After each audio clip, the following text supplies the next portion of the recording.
कमा कर घर चलाने वाली बहू। माँ तू हमारे साथ मुंबई चल, बाबा थे तब बात अलग थी। अब तू इधर गांव में अकेली कैसी रहेगी? बेटा पवन बोला। मैं सोच में पड़ गई।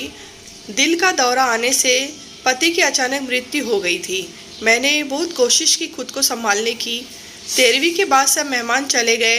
बेटा पवन और बहू मिताली दोनों इंजीनियर थे।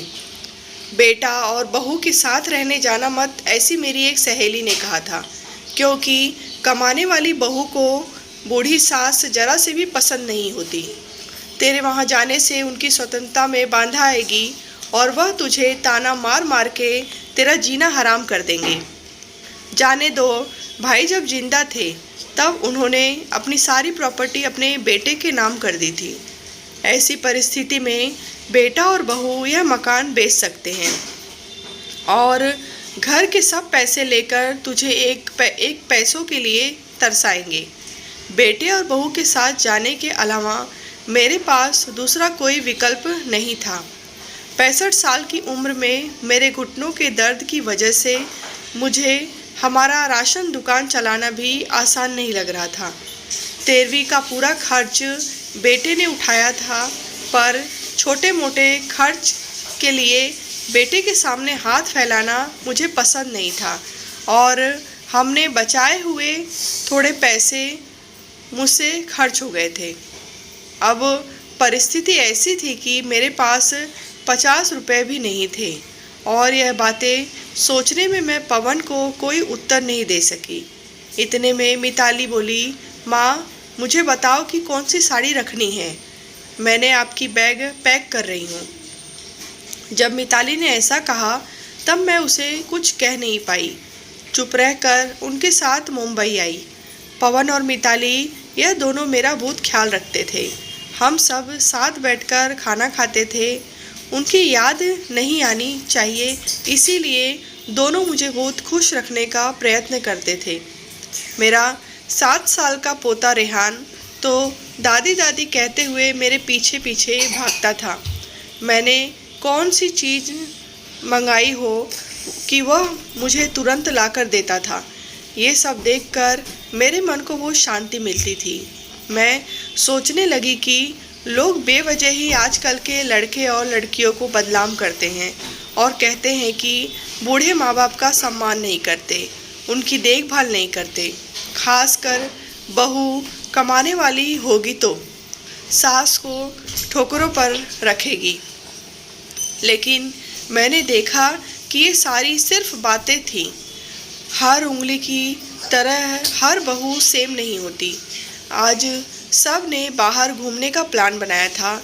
हम सब मॉल में गए। उधर घूमते घूमते पवन और मिताली एक दुकान में कुछ खरीदने के लिए रुके। मैं और रेहान थोड़ा आगे गए।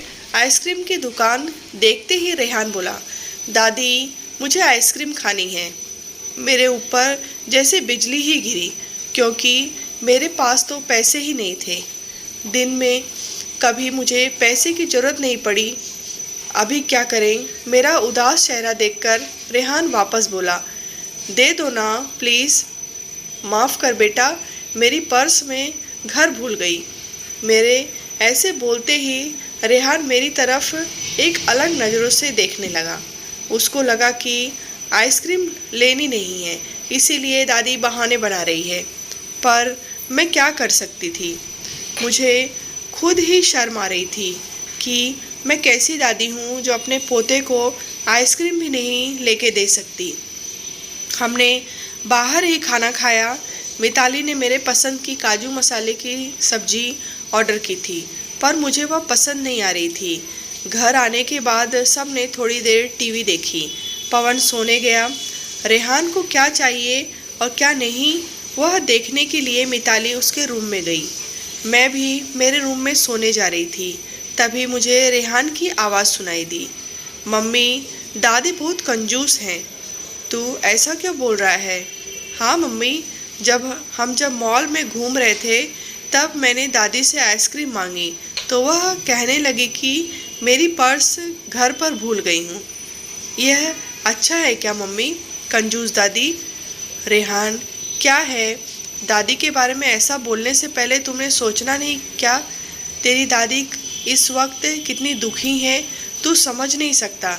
दादी को कितना दुख है बेटा। दादी और दादाजी गांव साथ रहते थे, तभी अचानक दादाजी हम सबको हमेशा के लिए छोड़कर चले गए। जिस व्यक्ति के साथ हम 24 घंटे साथ रहते हैं, साथ उठना बैठना खाना पीना हम साथ करते हैं, हम सब अपना दुख सुख बांट लेते हैं, वही व्यक्ति जब अचानक हमको छोड़कर चला जाता है तो कितना दुख होता है।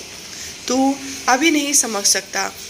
सोच, अचानक तेरे मम्मी पापा तेरे से बहुत दूर गए, इतने दूर गए कि वह कभी वापस नहीं आए, तब तुझे बुरा नहीं लगेगा क्या? नहीं मम्मी, मैं तुम दोनों के बिना नहीं रह सकता, रेहान बोला।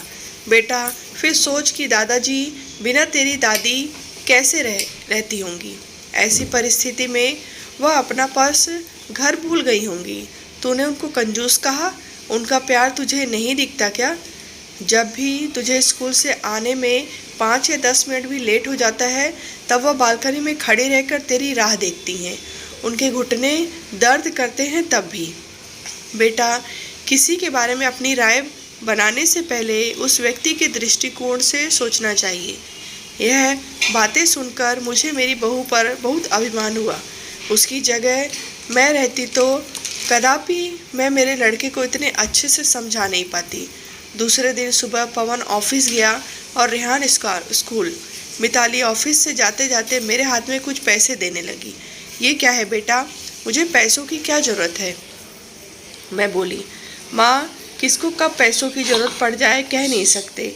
आप मंदिर जाते हो, कभी दान पेटी में डाल दो, कभी रेहान कोई चीज़ के लिए जिद की तो आप उसे वह चीज़ ले देना।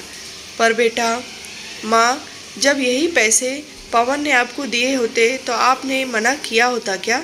नहीं ना, आपकी बहू भी कमाती है, तो आप अपनी बहू से पैसे क्यों नहीं ले सकती? मिताली का कहना सुन के मेरी आंखों में आंसू आने लगे। जो मेरा बेटा नहीं समझ सका वह मेरी बहू ने समझा। मेरी बहू जैसी बहू सबको मिले। मैंने भगवान से प्रार्थना की कि ऐसी बहू मुझे हर जन्म में मिले। लोग बिना कारण कुछ कमाती बहुओं का दुर्व्यवहार देखकर सब कमाती हुए बहुओं को दोष देते हैं। कुछ बहुएं मिताली जैसी समझदार, सुलझी और बड़ों का आदर करने वाली होती हैं। कहानी अच्छी लगी हो तो लाइक करें, शेयर करें।